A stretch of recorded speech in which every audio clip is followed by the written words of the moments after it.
aşıqlarım, hər vaxt səhərin su içəndə məni də yad edin. Bir qərib və yaxud bir şəhid barəsində eşidəndə məni də ağlayın. Yeri gəlib qoy deyim. Bir-iki dəfə deyilib, amma yenə də elə indi yaxşı məqamıdır, bəlkə bu cürünə çatdırılar. Bugünləri bəzi hicablı xanımların giyimləri də əvəz olub. Zahirən uzunqol köynək giyinir. Zahirən mantu giyinir. Zahirən yaylıq örtür başına. Amma o qədər al-əlvan giyinir. Elə bir tərzdə giyinir, bu rəngləri elə seçir.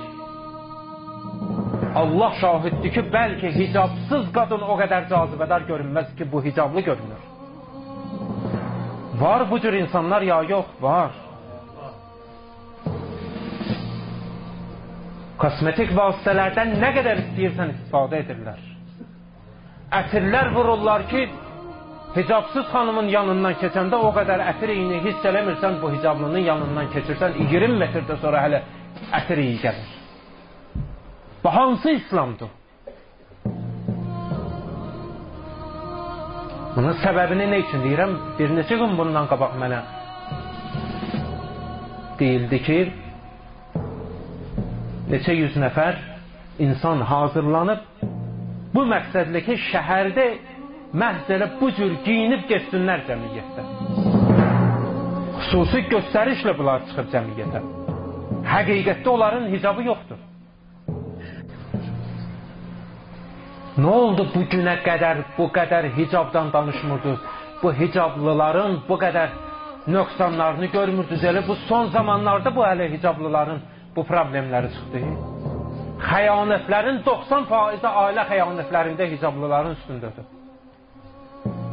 Harada çirkin əməllər var, hamı görünür ki, deyilir ki, namaz qılandır filan beşməkan. Hey, verilişə dəvət olunan ekspertlərdəki onun namaz qılmasını, başı örtməsini, oruç tutmasını dəqiqədə vurur üzünə.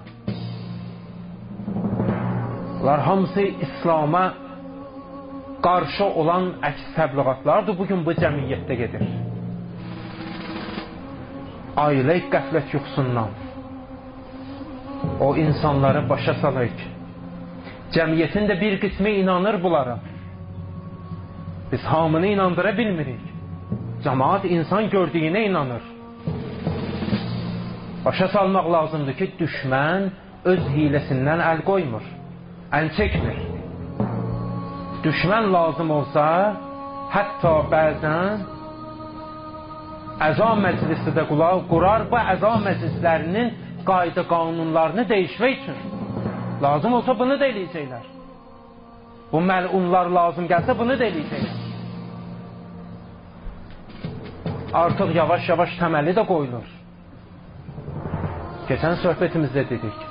Məhərrəm ayının mahiyyətindən soruşur ki, Məhərrəm ayı nədir? Qarşıda Məhərrəm ayı gəlir. Açıqlama verir ki, Məhərrəm ayı Allahın rəhmət, mərhəmət ayıdır. Məğfirət ayıdır. Bu ayda gərək yetimlərə əl tutaq, böyüklərə başa çıxaq, kiçiklərimizə mərhəmət göstərək və ilə axır.